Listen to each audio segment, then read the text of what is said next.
welcome back to the Football Tribe UG channel. Robert Kesakos is your usual suspect. Welcome back to yet another live broadcast on your favorite football updates channel. It's a pleasure to be back on this beautiful Sunday night slash evening. On the, should I say, on the aftermath of what has been quite a very hot day. It's been an interesting turn of events or trend of events for the results here. For the first week, I don't know in how many months, I got literally all Premier League predictions wrong. On Saturday, we did witness all home teams win. Released on Sunday, all away teams won. It was just that simple. But was it as simple as that? Maybe not. Perhaps not. And we are going to look at that because interesting. Some people are in a form of emotional, if not mental breakdown. Others are in jubilant celebrations, to say the least. And that is depending on what side of the aisle you fall upon. If you're an Arsenal or Manchester United fan, it's been that kind of a day. It felt like a roller coaster for Manchester United fans. And it is simply what it is. And we'll be digesting that today. That's where our primary focus will be. If we find the time, we'll bite on other things. But yeah,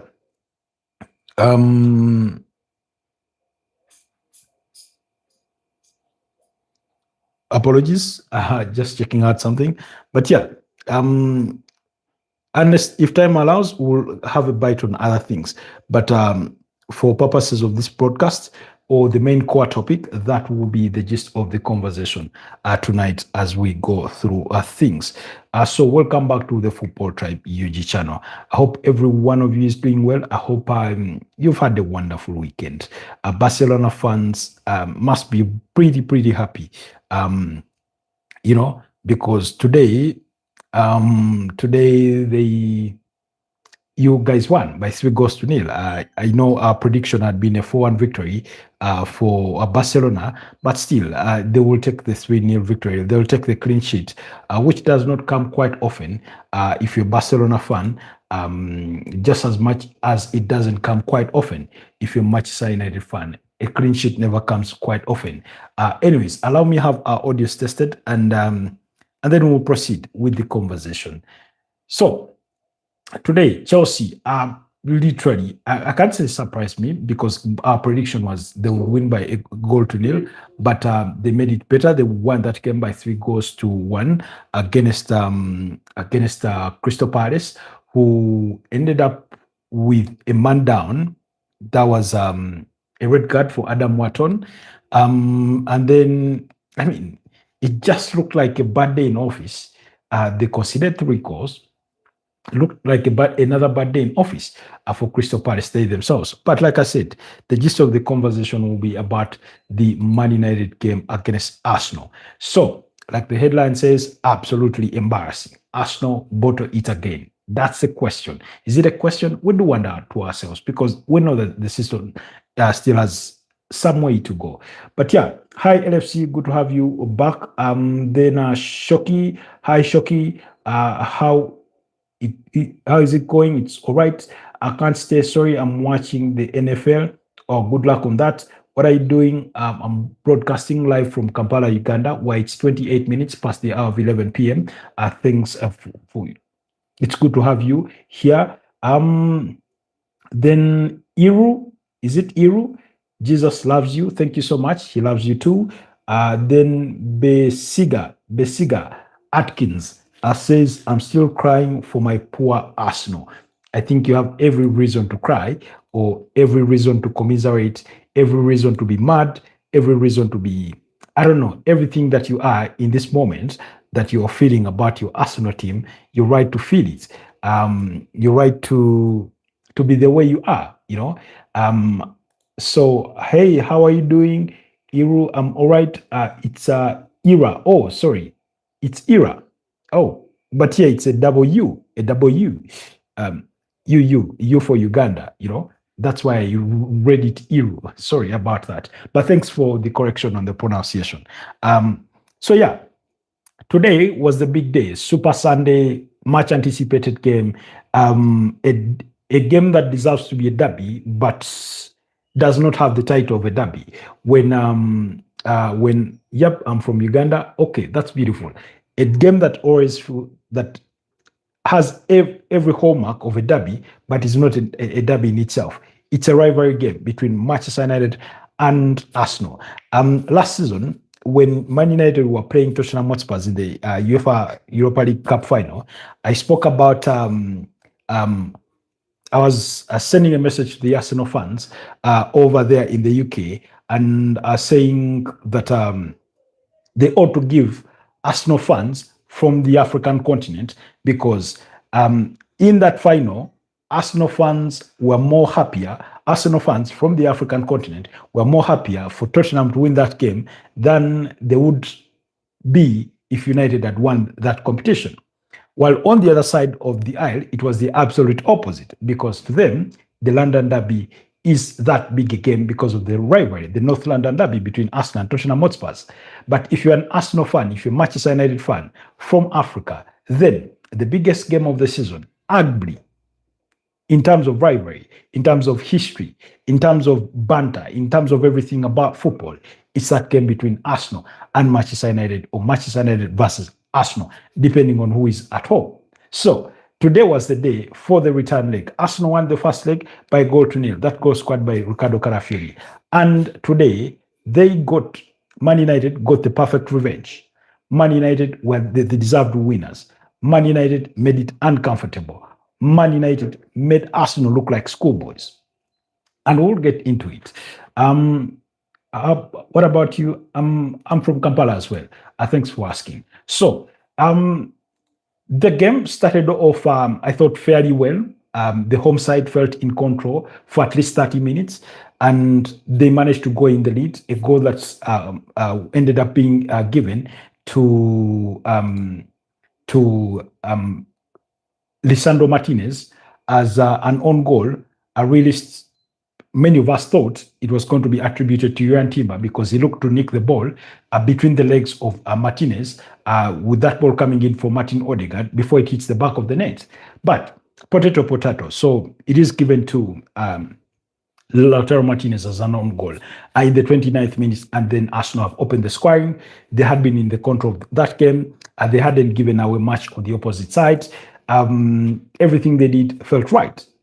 And in similar style to the way you saw Arsenal, I don't know, versus Bournemouth, that game that they managed to win 3-2 at the Vitality Stadium, Gabriel Magalhaes, the suspect at that particular point, passed the ball to Evan Nilsson. This time around, it was Martin Zubimendi, the culprit. He receives the ball from William Saliba, who is somewhere at the center of the 18-yard box, center point, but outside of it, passes him the ball, and instead of looking forward, he looks backwards to play a one-touch pass, hoping that he can find David Raya.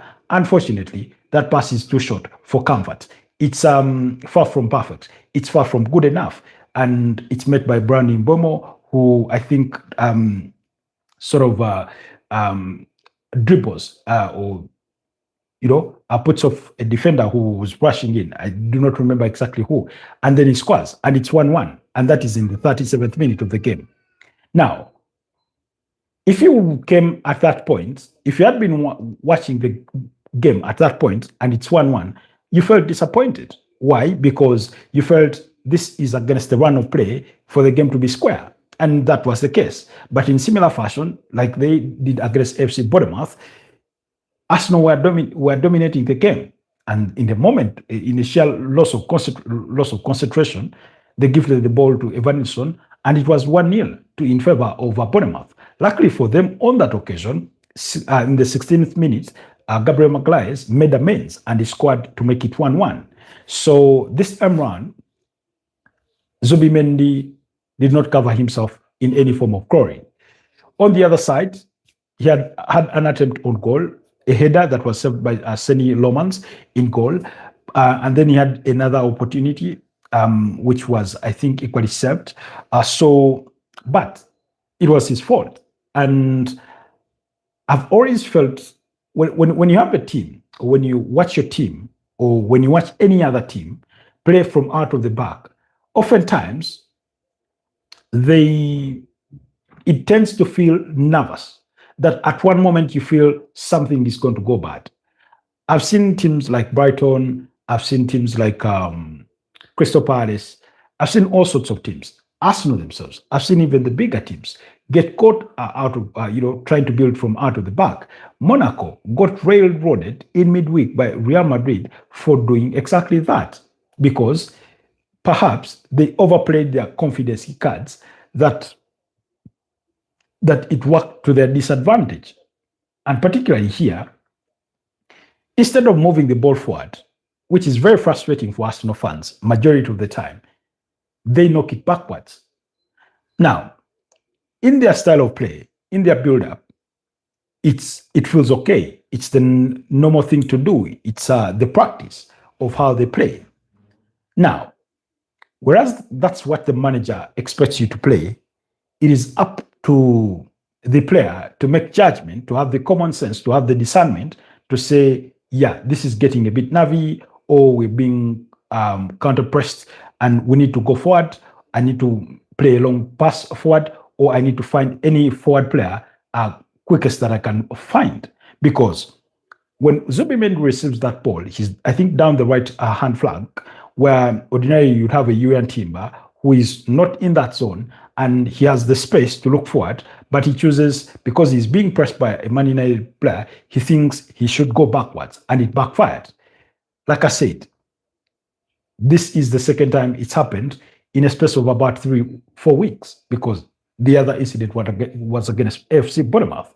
So, and they concede. So after conceding, and it's 1-1, from there on, you never felt that Arsenal had a grasp or a grip to the game.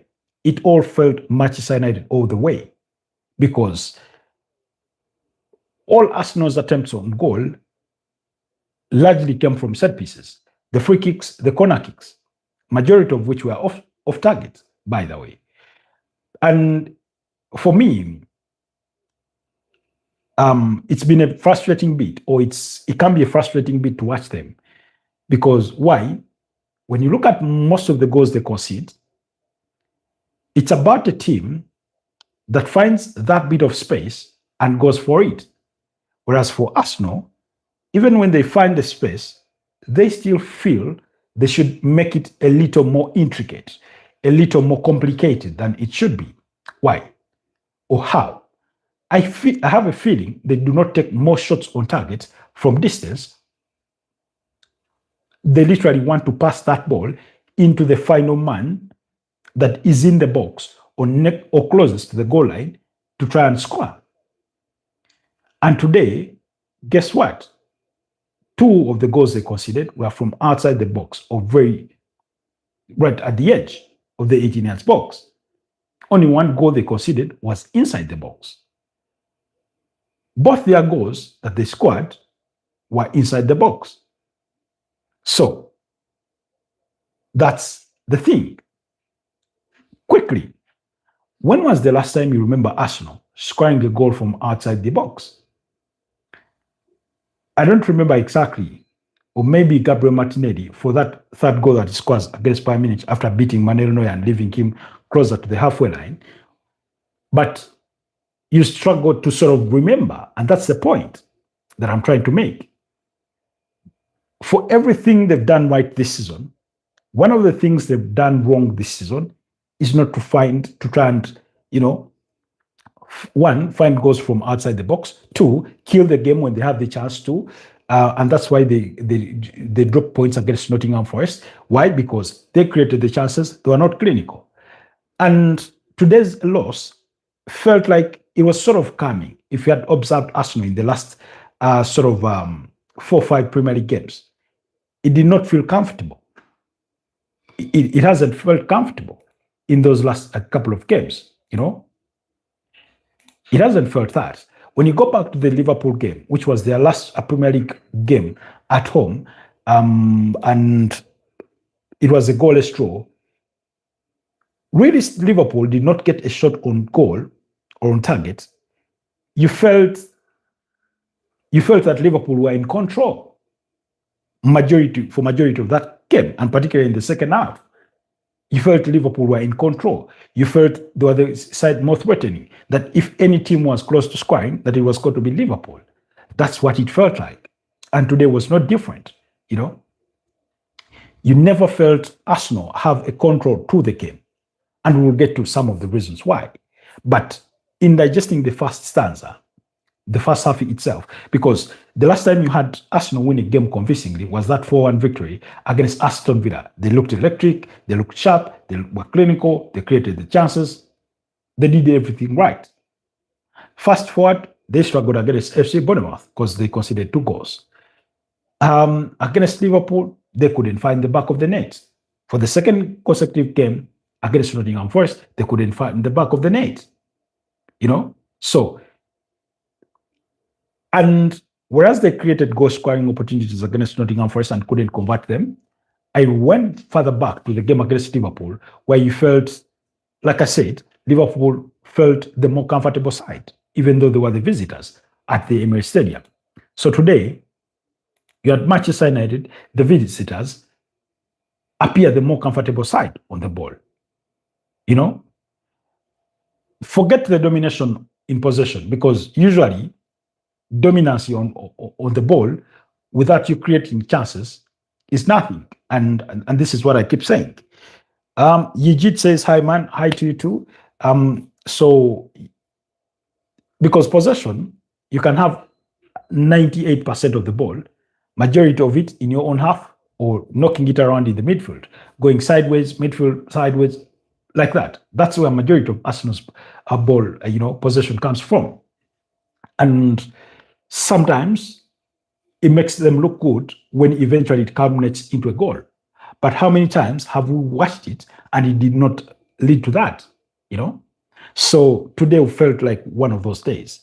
Anyways, so halftime, it's 1-1.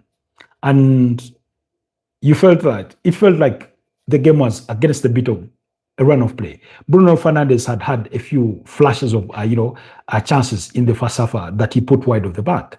One of which you thought he should be hitting the target given where he was exactly. But it was never the case. So Arsenal ended up having 15 shots on goal compared to Manchester United's 10. 4 on target for Arsenal and only 3 for Man United. But like I said, majority of those attempts for Arsenal on goal or shots on goal came from set pieces. Set piece tried to get in the goal and they never got it. Of course, they eventually scored 1 goal from a set piece. That goal scored in the 84th minute by Mikel Merino to cancel out Patrick Dorgu's brilliant strike in the 50th minute. Now, Mikel Arteta did something that I thought was wrong or questionable, at the very least, in my opinion. And I say very questionable. He went and made, this was around the 58th minute. He made 4 substitutions. Gyökeres for Jesus, Pierre Hincap for Ben White, Martin Zubimendi for Ebeleche Eze, and Mikel Merino for Martin Odegaard. Now, neither of Martin Odegaard nor Martin Zubimendi were having a good day in office. That's the honest bit. And perhaps he is justified or feels justified in making those changes. But as soon as he made them, I felt that midfield was not going to be the same. Leeds United looked the more comfortable side at the tail end of the first half and going into the second half. You did feel that something needed to change in that midfield.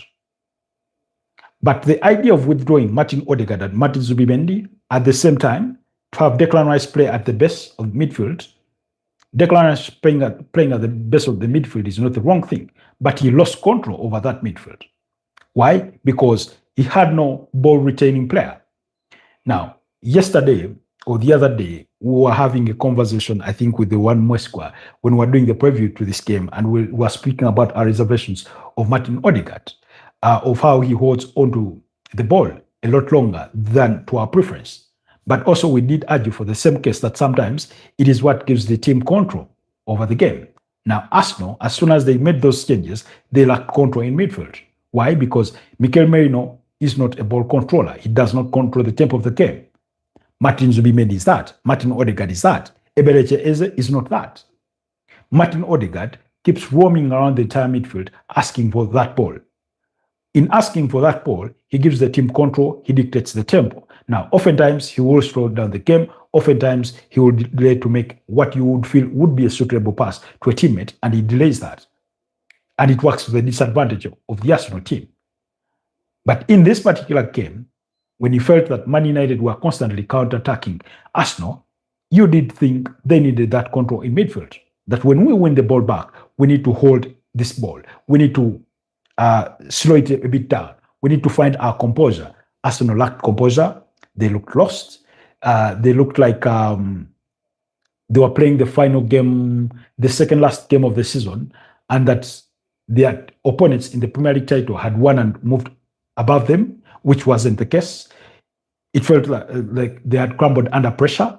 You come into a game knowing that Manchester City have won their game against Wolverhampton Wanderers by 2-0, and on the subsequent day, Aston Villa win their game by a similar scoreline against Newcastle, thanks to goals from Emi Buendia. By the way, scored a brilliant goal.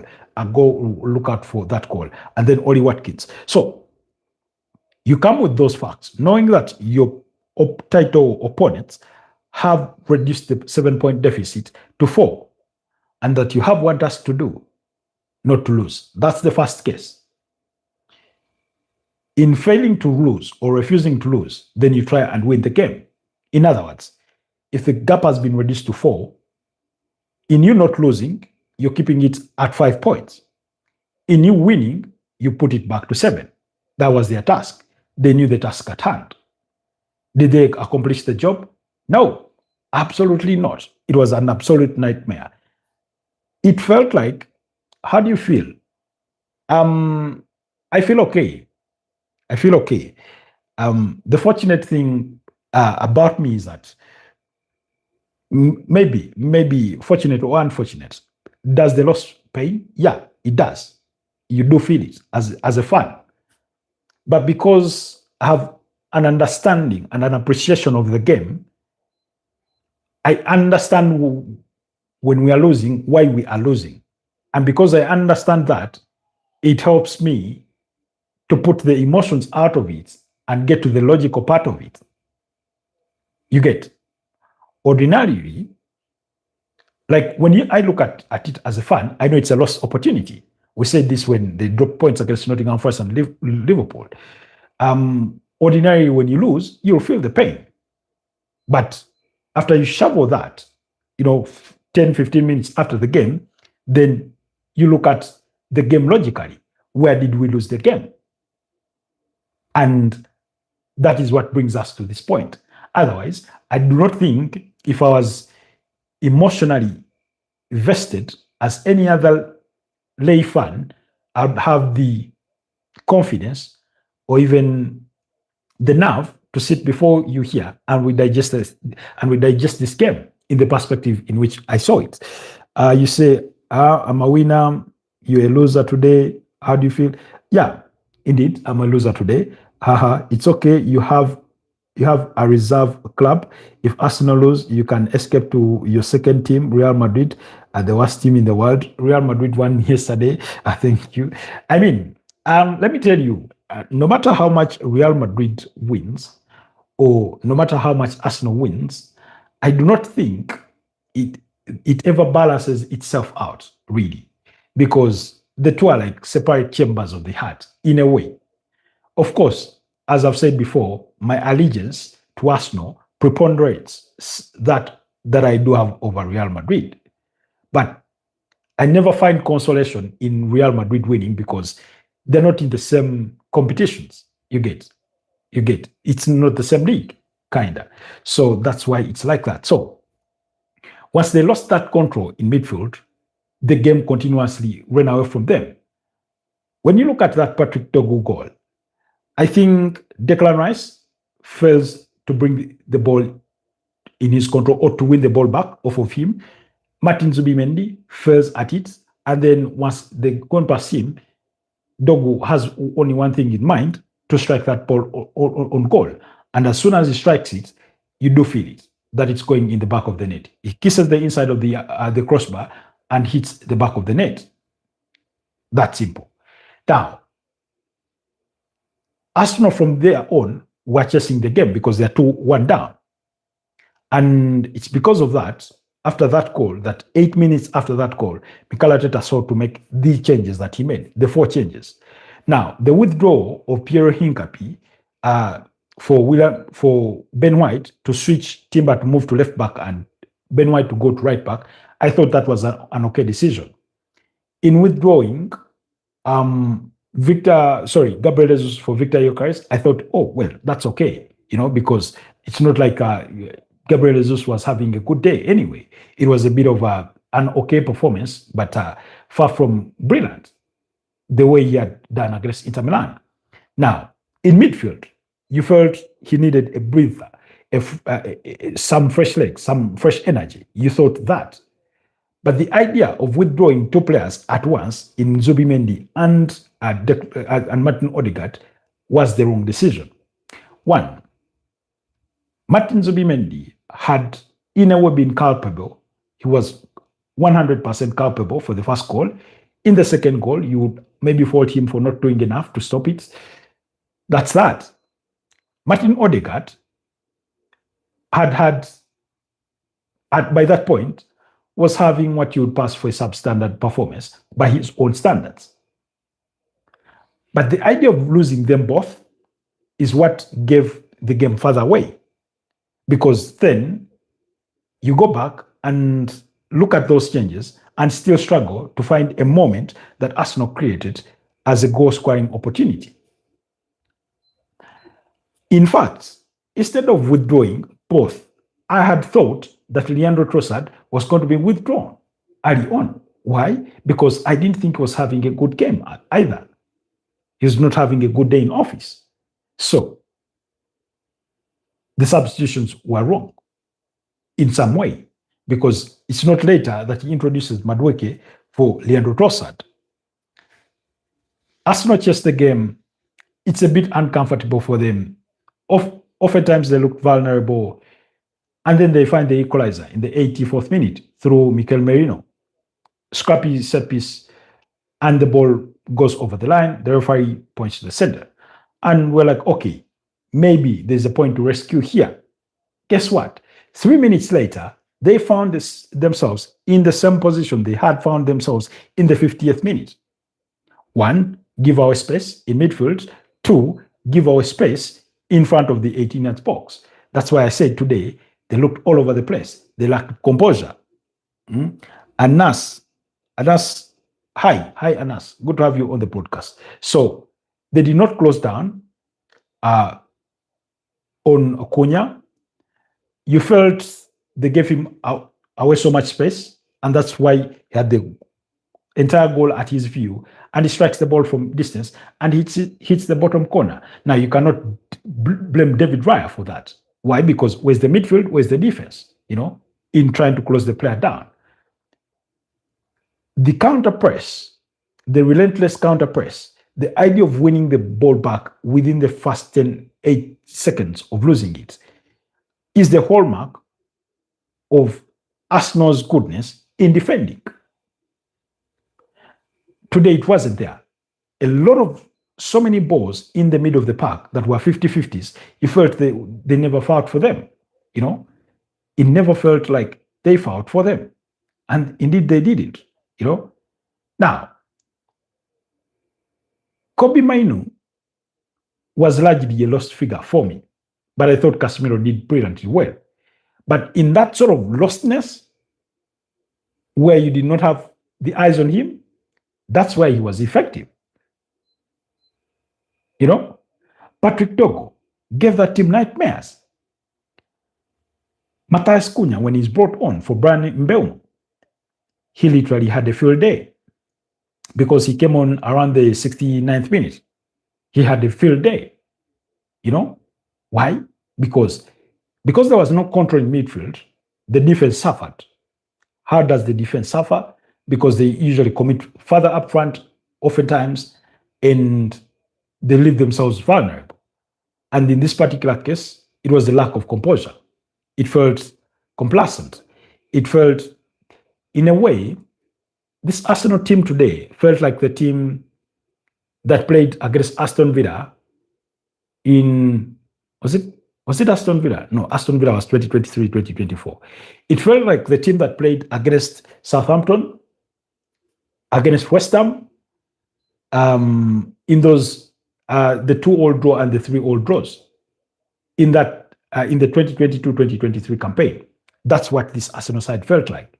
That they were nervous, they looked inexperienced, they looked devoid of ideas, they lacked the composure, they lacked the calmness. They did not take control of any situation. They looked lost, really. They were all over the place. That's what it felt like. So they reminded me of that team.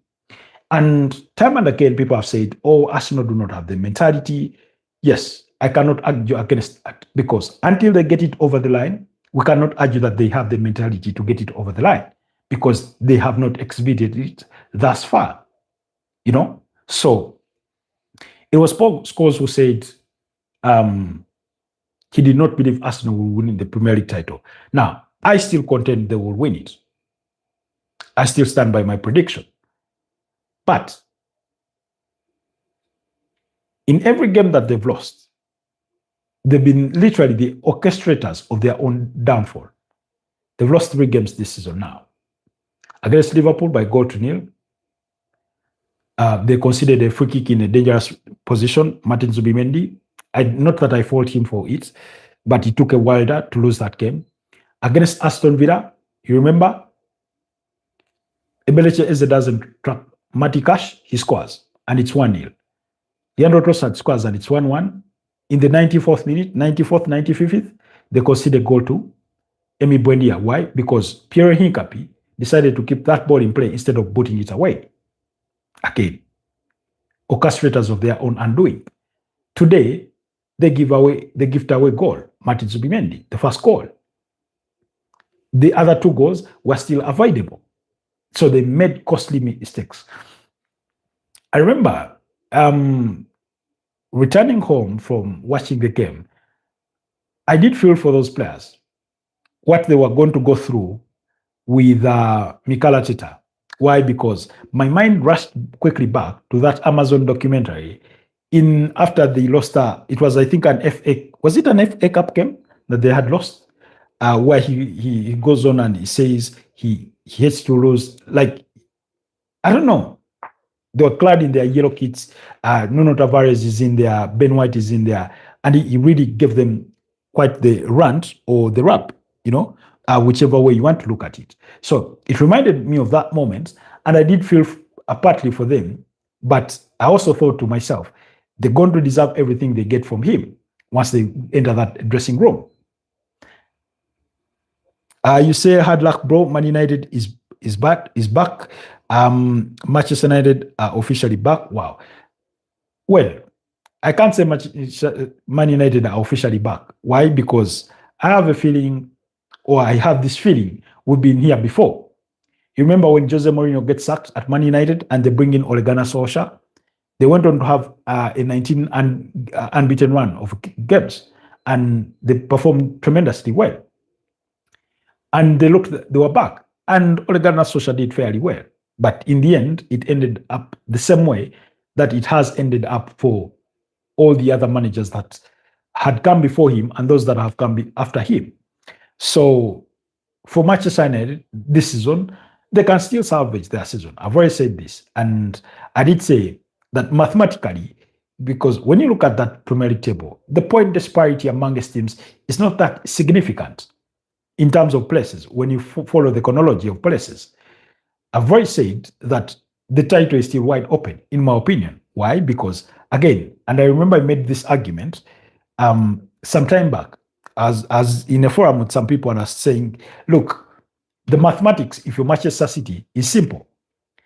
You hope for good results between Man United and Arsenal, which is what they've gotten, that Arsenal have lost.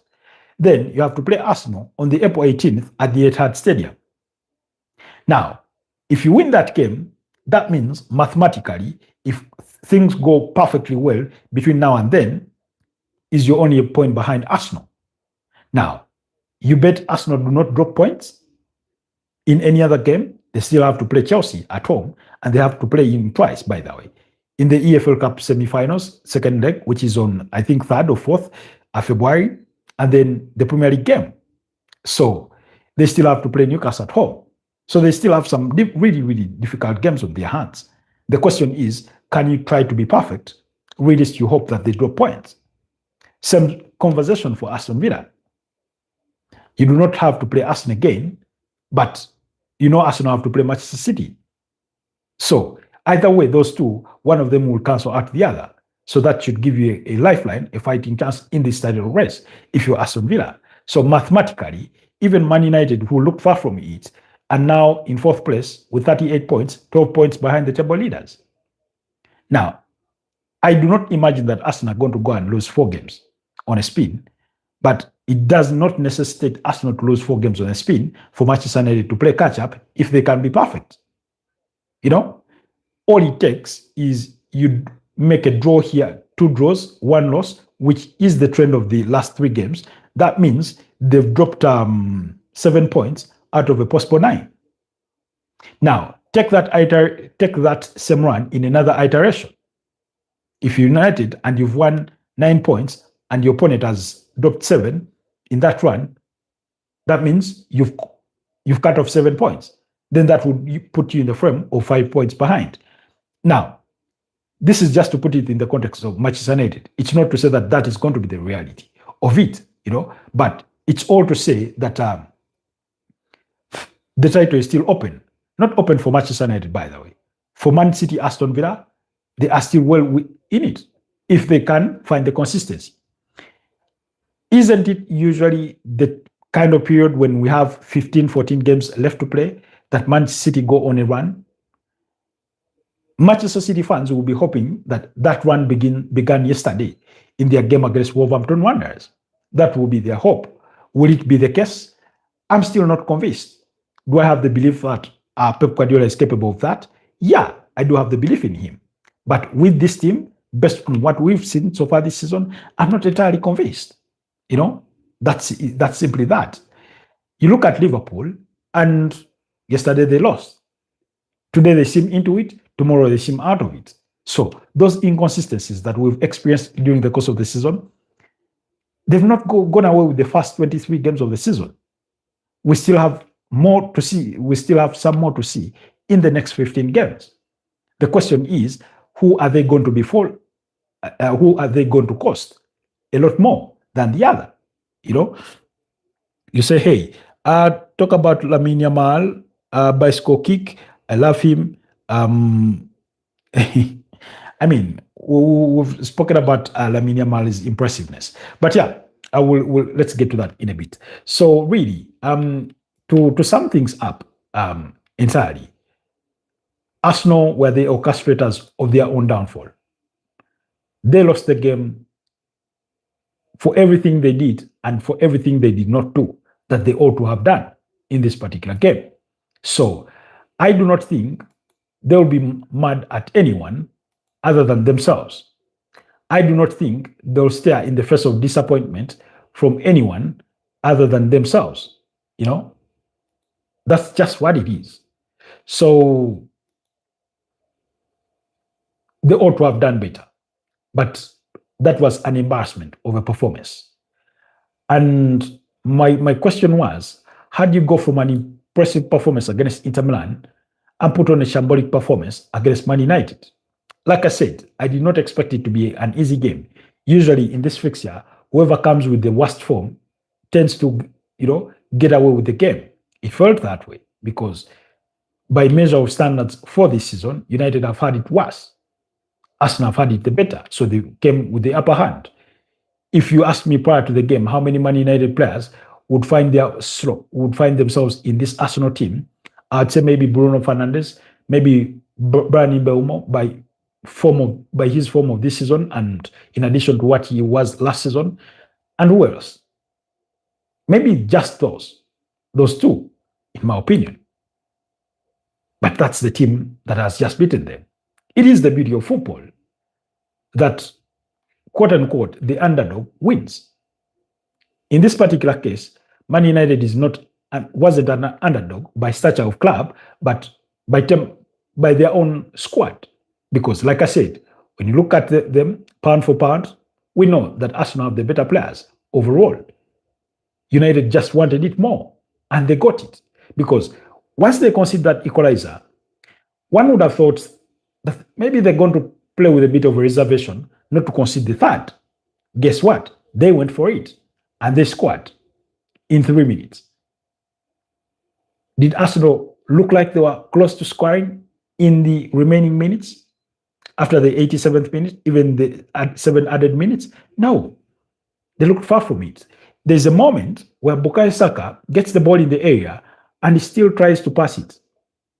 And I'm thinking to myself, why can't you get off a shot off of your stats? There's another moment, Noni Madueke runs in the box with the ball. Instead of floating in the ball or going for a shot, he tries to pass it to Ben White and he passes it outside. It's that kind of play that I thought has cost,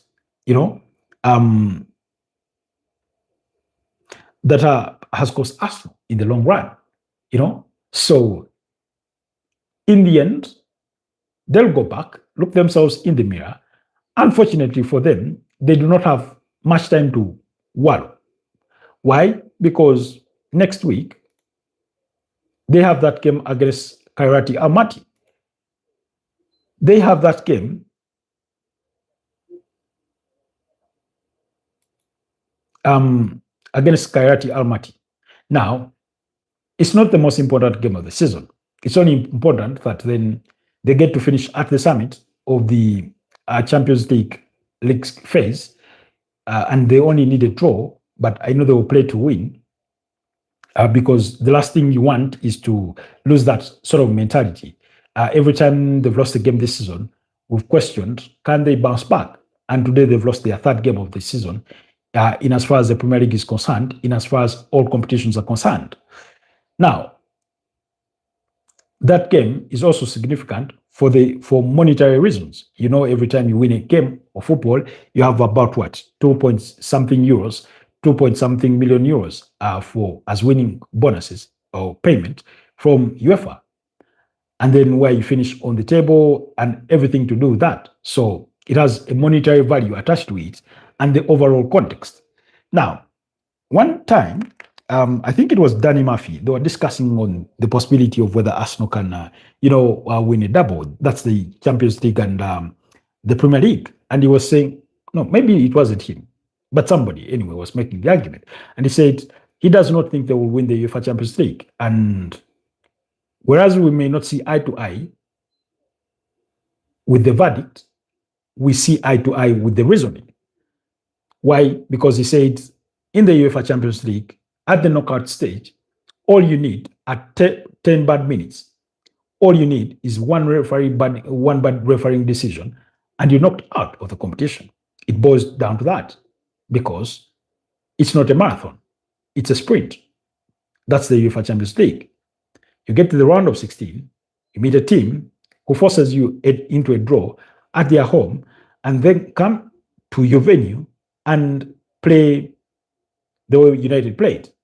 Or they get a penalty, or they score a wilder of a free kick, like Szoboszlai did against, Arsenal. And then suddenly you're knocked out, because then they defend well and it's done and dusted. So that's the nature of the Champions League. For the Premier League, you're in a marathon. You're in for the long haul. That's why, while their point gap has been reduced to 4, I'm not convinced that they're out of this title race. I do not think they bottled it. A lot of people are going to think that. They're going to throw that narrative. Why? Because that was an embarrassment of a performance. In any case, those Arsenal players ought to apologize to those fans that paid their match tickets to watch that game. It was that bad a performance, I thought. So, but they have the next 15 games to make amends for all that's gone wrong in today's game. The question is, the next fixture is away to Leeds. Now, it's no longer as simple as it's just Leeds. because again, they'll be under pressure. Why? Under pressure to win because they've lost the previous game. You get the point. So from now on, every game they play in the Premier League and in any other competition is going to feel like a cup final. Why? In the UEFA Champions League, after the game against Kairat Almaty, every knockout game feels like a final itself because you get complacent, you get dumped out.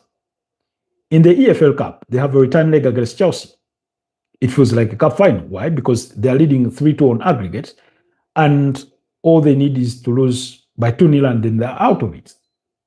You get my point, you know? So that game is the cup final itself. And if they make it through, then they play the actual final at Wembley, hoping against Manchester City. Could be the case. In the FA Cup, where they are into the fourth round, they have a game against Wigan Athletic. Now, you would say Wigan is not the strongest of opponents. Really, they are the 2008 champions of the FA Cup. They beat Man City by 1-0 in the finals. Was it? I don't think it was 2008.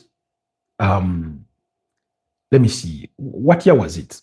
Wigan winning the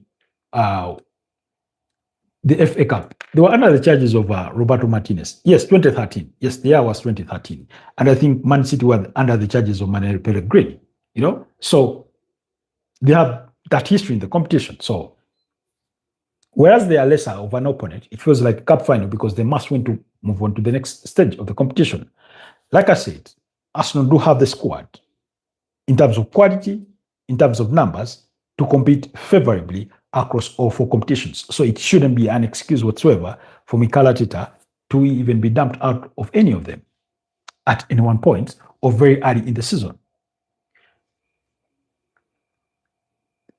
What could pass for success for Mikel Arteta this season is if he wins the Premier League title, reaches the finals of the FA Cup, the EFL Cup, and maybe the semi-finals of the UEFA Champions League.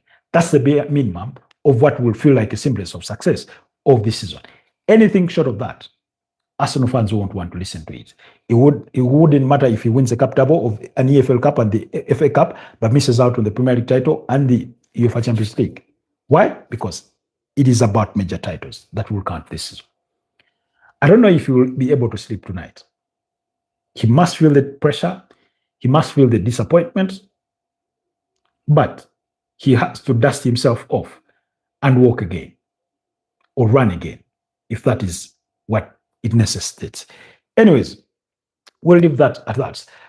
In the other results from the Premier League, of course, like I said, they were all home wins today. Away wins. Nottingham Forest surprised me by beating up against Brentford by 2-0.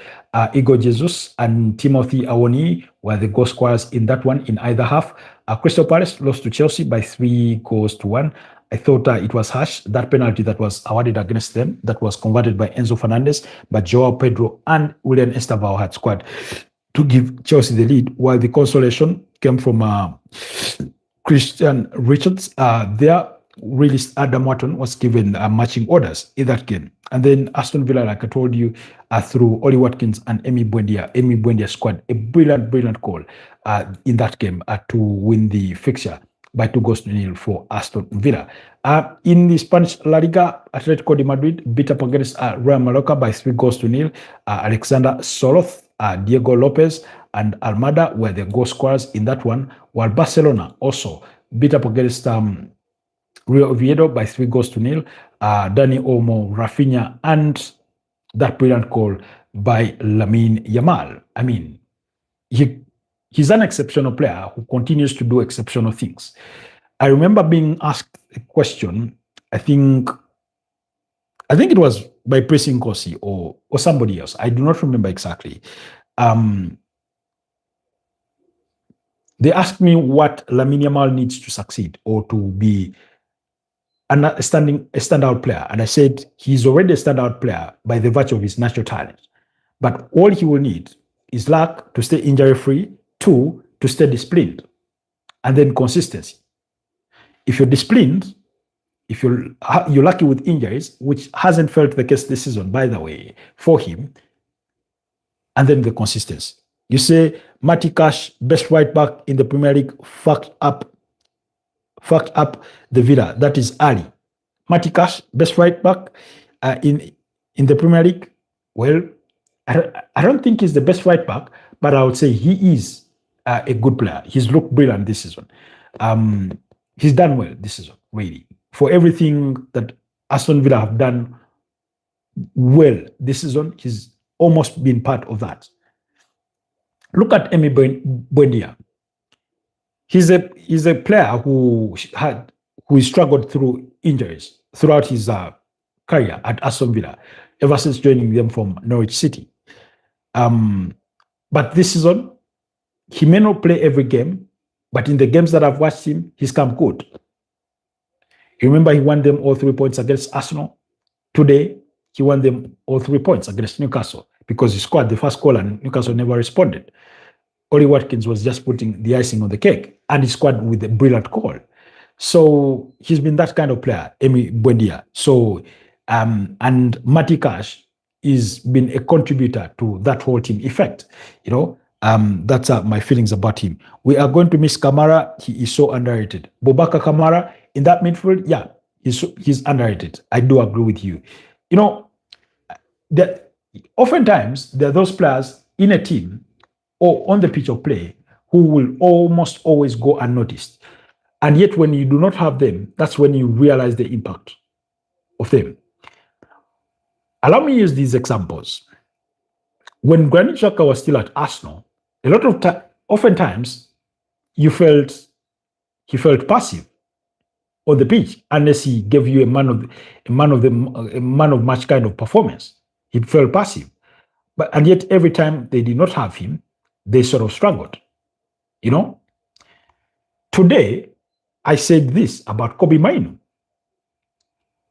I don't know how long it took me for it to return to the back of my mind after seeing him in a certain phase of play that I realized, Kobbie Mainoo is still on the pitch. But like I said, in that disappearance was his effectiveness. When you go back to that elite Barcelona team that was under the charges of Pep Guardiola, 2008, 2009, 2011, they won the UEFA Champions League in 2009 and 2011, both occasions beating up against Manchester United by 2-0, and I think by 3-1 in the other final, or 3-0. I don't remember exactly. Sergio Busquets is one of those players who you will find among the least praised players, because somebody will say Xavi, Iniesta, they will say Messi, maybe they will even talk about David Villa, maybe they will talk about Pedro, Charles Puyol, Gerard Piqué, somebody could even point out Eric Abidal, but Sergio Busquets was always immaculate in that midfield. Always brilliant. Now, hi Ricardo Moulton. Hi, how are you doing? So, but yeah, you always have those players in a team that always do a lot of work that goes underappreciated because, and for me, over the last couple of years, you say I'm from Jamaica. Oh, wow, how is Jamaica? I don't know how to speak Patois, but at least I would have attempted to greet you in Patois. But anyways, it's all good. So it's been part of my, I wouldn't say frustration, but lack of appreciation for accolades like the Ballon d'Or, like the FIFA Best Player of the Year. Why? Because literally those accolades have been reduced to statistics of goals and assists. That's what they become.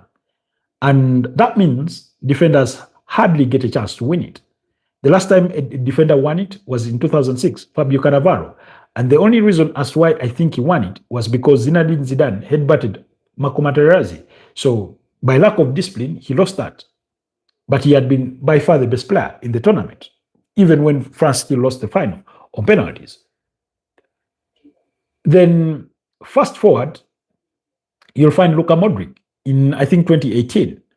And then you'll find Rodrigo Cascante in 2023. So you can see that there often are gaps in between when players that do not score so many goals or provide so many assists win those kinds of accolades. Why? Because they think, if you score 50 goals in a calendar year, you have so many assists, then yeah, you're the best player. And that means, in a way, they make it feel like you played the game alone. And it's never that. I always appreciate players that stand out, even without goals and assists. That's why I have a fine appreciation for players like Martin Zubimendi. Now, take away the mistakes or the shortfalls of today or any other day, but he is a brilliant player. He goes under the radar. He goes about his business unnoticed. Constantly, we sing praise of Declan Rice in that Arsenal midfield. How many times do we sing praise of Martin Zubimendi? Why? Because there's a certain quietness with how he goes about his business. So that's the kind of players the likes of Boubacar Kamara will fall in. Like I said today, Kobe Mino would sort of fit the billing. They did okay. So, but anyways, so that's what happened with Barcelona today. As Real Sociedad beat up against Celta Vigo by 3-1, while as we speak, Deportivo Alaves are leading Real Betis by 2-0. Just briefly to rewind back a little bit about Arsenal, there's a telling statistic that I found. Bukayo Saka, Victor Gyökeres, Leandro Trossard, Noni Madueke, Gabriel Jesus. Okay, maybe take away Gabriel Jesus. But all Arsenal attackers have what? 18 goals to their name? Guys, I've never appreciated Richarlison as a number 9. Not really. Not maybe when he was at Watford. At Everton, I thought he was still an average player. At Tottenham Hotspur, I still hold the same thought. Once in a while, he will score for you a brilliant goal. He will score for you a couple of goals. And I think as we speak, his tally is about 7. There's no Arsenal player with that tally, of course, in the Premier League. So Arsenal need to pull up their stockings in whichever way they may see fit. So I thought that's something I should, mention. Anyways, in the Italian Serie A,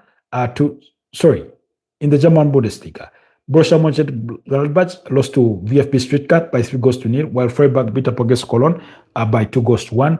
In the Italian Serie A, Sassuolo beat up against Cremonese by 0-0. Atlanta put 4 past Parma, while Genoa managed to overcome Bologna in a 3-2 victory. Juventus got the better of Napoli, thrashing them by 3-0. Jonathan David with a goal, Kenan Yildiz, as well as Kostic in that game. So I did not get to watch that game because it coincided with the Man United game, and where I was watching the game from, they could not, put on the other game on the other screen. And as we speak, AC Roma and AC Milan are sharing the spoils. So far, it's 1-1. After 77 minutes are played, Lorenzo Pellegrini has just scored a penalty in the 74th minute to restore parity to cancel out De Winter's earlier strike in the 62nd minute there. So that's the update from that side. So action does continue tomorrow. You have in the Premier League, you have a game between Everton and Leeds at the Hill Dixon Stadium. Girona will be up against Getafe. Hellas Verona will take on Udinese. As we speak, Strasbourg are leading up against Lille by 4-0. Bit of a surprise result there. Remember, Gary O'Neill, former Wolverhampton Wanderers manager, is in charge of Strasbourg, where he replaced Liam Rafinha, who left to join Chelsea following the sacking of Enzo Maresca. So that's the thing there. So, and then, like I said, we look forward to the UEFA Champions League, but all those games will come on Wednesday at 11 p.m. East African time. So for the next 2 days, the whole topic, for those of you that follow English podcasts, will be about how bad Arsenal were. And if for all Man United podcasts, Now, two things we should expect from that result, from Man United fans or those in and around the team. Expect applauses from Michael Carrick, rightly deserved so, but expect for certain figures, particularly some sections of fans, calling for Michael Carrick to be given the permanent role. Now, I have nothing against him getting the permanent role, but United ought to remember that they've been through this cycle before. Perhaps he could be turned out to be the outlier out of all that they've had. Can they stand to take the risk? Somebody asked the question, if by the end of the season he's done well and they finished fourth or third, okay, even if it is fifth, that they've qualified for UEFA Champions League football, should Michael Carrick be given the job? My answer to that was no. Why? Because they've done insanity is doing the same thing over and over again and expecting different results. So why do it again? In my humble opinion. When Ruben Amorim, before he was appointed, there are certain people who thought Ruud van Nistelrooy should have been retained as an interim until the end of the season. Maybe they were right, maybe they were wrong. We don't know. We don't know what the results would have been by the end of the season. So for Michael Carrick, for him, this is the perfect audition. He either convinces those Man United bosses in Sir Jim Ratcliffe, Omar Barreda, and Jason Wilcox that he can take on the mantle for the long haul, or he is auditioning for his next job. Crystal Palace will be without a manager at the end of the season. Andoni Iraola, FC Bournemouth, his contract runs out by the end of the season, and so does Marco Silva at Fulham. I'm not saying both managers will leave, but for Oliver Glasner, he's only there until the end of the season. So all those could be roles that you audition for if you're Michael Carrick, or perhaps an even bigger open, depending on how things go. The jury will be out there. Anyways, guys, allow me to wrap it up here and wish you a blessed night. Thank you so much, Pedri. Thank you so much, Ricardo, Moulton, Ali, Prince Nkosi, Anas, Ira from Uganda, LFC, Shoki, and every single one of you that has been part of tonight's broadcast. Have a blessed night, and I'll see you guys tomorrow at 9 a.m. Bye-bye for now. It's been a pleasure.